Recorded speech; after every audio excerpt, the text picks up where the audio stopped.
This is Fracture of Memory, Episode 2. Welcome back to this mysterious and dangerous journey into the depths of memory. In the last episode, Aseya teamed up with the elusive hacker Nyx to open the gate of memory, only to discover a blood-stained letter left behind by her mother, a seal, and a warning. In this episode, they dive deeper into the memory realm, forced to synchronize their memories in order to escape from the hunters. But in doing so, they uncover truths that were never meant to be spoken, including why Aseya's heart skipped a beat the very first time she saw Nyx. If you missed episode 1, don't worry. Just click the info card in the top right corner to start from the beginning. Trust me, you'll want to binge it all in one go. And don't forget to hit that subscribe button and turn on the notification bell so you won't miss the next episode. The sound of the stone door closing felt like a heartbeat sinking underwater, deep, heavy, and sticky. It lingered. We stood in a space that didn't feel real. In the white mist, there were no walls, no ceiling, not even shadows. It was like we weren't standing on solid ground, but floating in some kind of dreamlike layer of consciousness. The air didn't smell like dust, it smelled more like a dream. Nyx was much quieter than me. She didn't say anything, just slowly looked around. She stood close to me, I could feel her breathing, steady and surprisingly calm. Like she'd been here before. Where are we? I asked. My voice trembled, it didn't sound like me. She looked toward something I couldn't see, far off in the mist. It's not the ruins you think it is. Suddenly, a wall appeared out of the fog. It wasn't a normal wall, it was made of light, like a slideshow of memories. Strange, ancient symbols and images flickered across it in layers. The symbols moved, like thoughts swirling on the surface. Then, a voice echoed in the air. It didn't sound male or female, and it didn't come from any direction. It just poured straight into my mind. User Aseya Kalen has entered the mind archive. Please choose, delete a memory, or you cannot proceed. I froze. What? Nyx stepped forward, her voice low. Don't move. This isn't just a memory recorder. This is a mental weapon vault. I stared at her. You know this place? She frowned, like she was holding something back, then finally said, this place it's not a historical archive. It wasn't made for research or records. It's a prison. A mental one. Your mother built it, to seal something away. Or someone. Her words hit me like a splash of cold water. I stepped back. Then why do I have the key? Because the one she feared wasn't you, Nyx said, her voice softer than I'd ever heard. She was afraid of herself, afraid that one day, she'd want to find you. I looked down at my hand. I was still holding that torn page. The edges were cracked and dry, like old scars. Suddenly, the space around us began to shift. The space cracked open through the mist. Not shattered, more like something was being slowly peeled away, uncovered. I was on my knees, my hands still resting on the wall of light where I'd just made a choice. Nyx held on to me, her arm lightly trembling on my shoulder, but she didn't say anything. Everything stood still for a moment. Then the mist around us began to spin. We were pulled into a kind of visual vortex, like a film reel rewinding. The light pulsed, like it was breathing. And slowly, an image came into focus. It was night. The wind was strong. I saw myself as a child. 8 years old, tangled hair, blank stare. I was wearing a little jacket my mother had sewn for me, the hem already frayed. I was kneeling in the center of a strange circle of runes, surrounded by 12 lit candles. The flames flickered, not bright enough to show the surroundings. Then my mother's face appeared. She looked young, but not in a pretty way. It was a kind of youth worn down by exhaustion and struggle. Her eyes were calm, but filled with deep, unspoken sadness. She knelt in front of me, hands on my shoulders. It looked like she was praying or saying goodbye. Then she started to speak. Not English, not Chinese. Not any language I understood. It sounded ancient, like it came from a lost civilization. The words licked through the air like fire, heavy with sorrow. Naylor alil eksha run as ku Elasia. With each line she spoke, a rune lit up beneath me, like stars falling to earth. Nyx stood beside me, her face grave. "This isn't a ritual," she said. "This is a rewrite." I wanted to ask her what that meant, but the vision kept moving forward. My mother pulled out a piece of paper from her pocket. The same kind of torn page I had found. Then she sliced her finger with her nail, letting a drop of blood fall onto the page. She whispered the final words. "Tail ma sen vrin." In that moment, the image froze. I saw the symbol on the page. And realized it matched perfectly with the birthmark on my wrist. Suddenly, I understood. I wasn't supposed to survive. That ritual, it was meant to be some kind of exchange. Or a seal. To protect me, she gave up something. A piece of her memory, or even a part of mine. She changed something fundamental. "She didn't just hide your memories," Nyx said softly. "She made you into someone even you wouldn't recognize." I couldn't breathe. It felt like something heavy was pressing against my chest, keeping me frozen. Then, in the memory, my mother slowly looked up. And she saw me. Not the child version of me, but the present me. Her eyes cut through time itself. And in that instant, I knew, she knew I was watching her. "Aseya," she said. Her voice echoed like it was both inside the memory and in the air around us. "Your memories don't just belong to you." The image shattered, like glass being smashed apart. I opened my eyes. I was back in the white mist, kneeling. I didn't even realize I'd been crying. Nyx was beside me, silent. She gently pulled me into her arms. "Dan, what did she mean by that?" I asked, barely audible. "I don't know," Nyx said. Her voice was faint, like she wasn't even talking to me. "But I think maybe our memories are connected." "Why would that happen?" I asked. She didn't answer. She just held me a little tighter. Suddenly, the space around us trembled again. And a new door began to form out of the mist. The mist swirled all around us, like a dream that hadn't finished and was now turning over in its sleep. We stood in front of the door. White fog slowly seeped through the cracks in the frame, like it had a mind of its own, watching us, judging us. This time, the words on the door weren't ancient symbols. They were written in clear English, but the handwriting looked old, like it was written with a quill. "Only those who know each other's true names may pass." The sentence burned into my vision. The edges of the letters glowed softly, calm, but firm.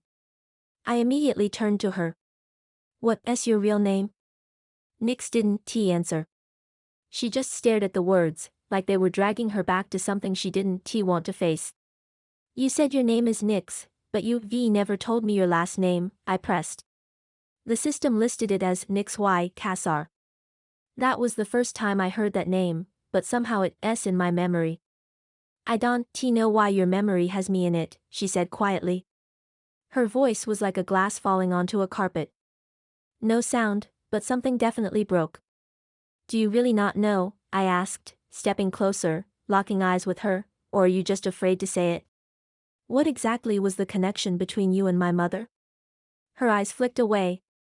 Then she smiled, a quiet, bitter smile, like she was peeling open an old scar to let me see. "I've forgotten my real name," she said. She didn't say it dramatically, but it hit like a fault line cracking open between us. "I am not what you think I am," she continued, leaning against the wall. Her voice dropped to almost a whisper. "Not just a hacker, or a fugitive, or some decoding genius. I was a test subject. Part of an organization. We didn't get names. Just numbers. I was why, she." I took a small step back. She didn't look at me, just kept talking. "Until your mother came. She wasn't there to rescue anyone. She came to seal a memory, something she couldn't destroy. And that memory was in my head. I felt a lump in my throat." "She tampered with your memories?" "She tampered with everyone's," she gave a shaky laugh. "But she was the only one who, when I was in so much pain I wanted to die, called me by a name. She said, 'You not number 11. You Nyx.'" I stared at her, and in that moment, I finally understood the strange mix of calm and chaos in her. It came from having your identity stripped away and rebuilding yourself from the wreckage. I haven't used that name in a long time, she said, looking down and absently spinning the USB in her fingers. But the day she gave me that piece of paper, she said one thing: remember this name. It'll open doors for you. I whispered, did she really help you escape? No, Nyx looked at me, her eyes clear like a gust of wind cutting through the mist. She left me there. Took someone else instead. My breath caught. So, I asked, do you hate her? She didn't answer right away. After a long pause, she finally said, I don't know how to hate someone who watched me lose everything and still gave me a name. In that moment, I wasn't sure if I understood her better or felt even more lost myself. We just stood there in front of the door, like two wounds staring at each other. What about me? I asked suddenly. You know my name, don't you? She looked at me, and for the first time, I saw something different in her eyes. Aseya Kalen, she said it gently, so softly it sounded like a kiss. It's not the name your mother gave you. It's the one you chose yourself. She just wrote it down. I chose it. I echoed. Before your memories were sealed, you said something. She took a step closer, watching my reaction. You said, if you could start over, you wanted to choose your own name. And then you said that one. I held my breath. It felt like something inside my chest was finally starting to come loose. So this door, she said, you can open it. Because we both just said each other's true names. The letters on the door began to glow. And the mist slowly started to fade away. The door hadn't fully opened when I heard it. Gunfire. It wasn't a memory. It wasn't a hallucination. It was real, sharp, metallic, slicing through space like a pulse of steel. They're here, Nyx said quietly. Her tone was calm, but her eyes turned razor-sharp in an instant. We both turned at the same time. In the mist behind us, shadows were moving. Hunters from the Third Sigil Order, she said, drawing a thin energy blade from her side. It lit up with barely a sound. They tracked us using traces of your memory.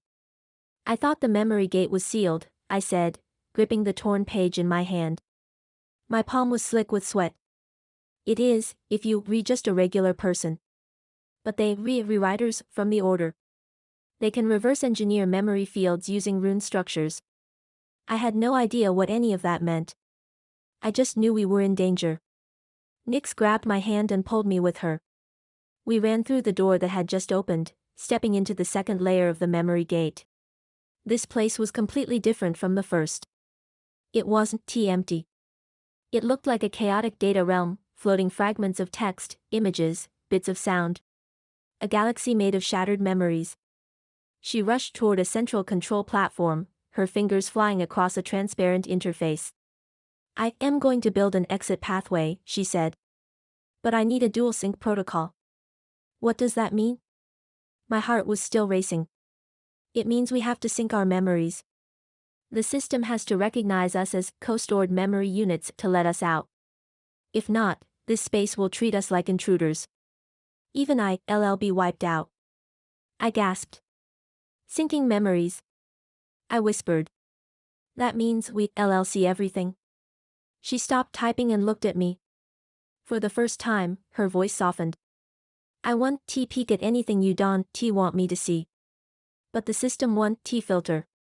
It'll open every point where our thoughts overlap or clash. What if I say no? I asked. She was silent for 3 seconds. Then we die here, she said. And your memories will be overwritten. Even your name will be erased. The image appeared. I was standing in a small, windowless room. The walls were painted white, but they turned yellow with age. The floor was damp and moldy. Nyx, no, a much younger version of her, was tied to a chair. Her hair stuck to her cheeks, and there was a visible old scar across her forehead. A mechanical voice spoke. Why, she, initiating memory decryption protocol. Her eyes were empty. Numb. One image after another was forcibly projected into her mind. Every time she cracked a code, the machine made a soft beep. Then she'd be injected with a cold fluid, like a reward, or maybe a punishment. I saw her during one mission, hands covered in blood, crouching on the ground and gasping for breath. Silently, she plugged a USB into a data port on the wall. No one praised her. No one yelled at her. Just endless missions. Endless commands, with no way out. My chest ached, and I couldn't speak. It wasn't just sympathy, it was something deeper. A kind of shameful pain, because I had never imagined that someone so brilliant, so seemingly free, had come from such a tightly controlled prison. I wanted to reach out to her, even if it was just the memory of her. But I knew I couldn't change her past. All I could do was choose to walk with her now. The light shifted. I felt my own memories tremble, being pulled open, looked through, exposed. What Nyx saw was me, at 8 years old, sitting in silence. Curled in the corner of a tent, hands gripping my knees, trying not to cry. She saw me in the underground storage of the London Museum, staring at that paper, fingers shaking, unable to stop. She saw the silent break between me and my mother. And she saw the one question I never said out loud. Why did I fall for her? And her didn't mean my mother. It meant her. I remembered that night in Istanbul. She stepped out of the smoke, one earphone dangling, spinning a USB in her fingers.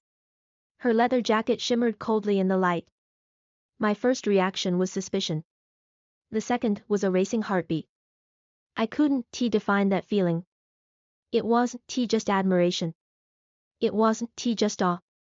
And it wasn't exactly desire either. It was the feeling of, I want to be closer to her, but I am not sure I deserve to be. I had never thought that about anyone before. And during the memory sync, she saw it. Our bodies still stood beside the synchronization console. But our souls felt like they were embracing. No words. No physical contact. Just complete vulnerability and trust. I felt her fingers tighten slightly. She was trembling too. I saw it, she finally said. Her voice soft, like moonlight. I am sorry. I whispered. Not sure if it was for her past, or for letting her see my longing. Don't say sorry. She leaned in, gently touching her forehead to mine. If you hadn't felt that way, I think I'd be more hurt. I closed my eyes. And in that quiet moment, forehead to forehead, I felt like I was being caught. Held. Not alone anymore. No more hiding. The pathway finished compiling. The sync machine gave a soft chime. A new exit opened before us. Nyx grabbed my hand, tight, like before when we were running for our lives. But this time, it held something more. A silent, unspoken acknowledgement. We walked toward the exit together. Silver light flowed like a waterfall, wrapping around us completely. And just as we were about to leave the memory space, Nyx leaned close to my ear and whispered. I didn't come to open the door. I came to find you. I turned to look at her. She wasn't smiling. But in that moment, I had never felt more truly chosen.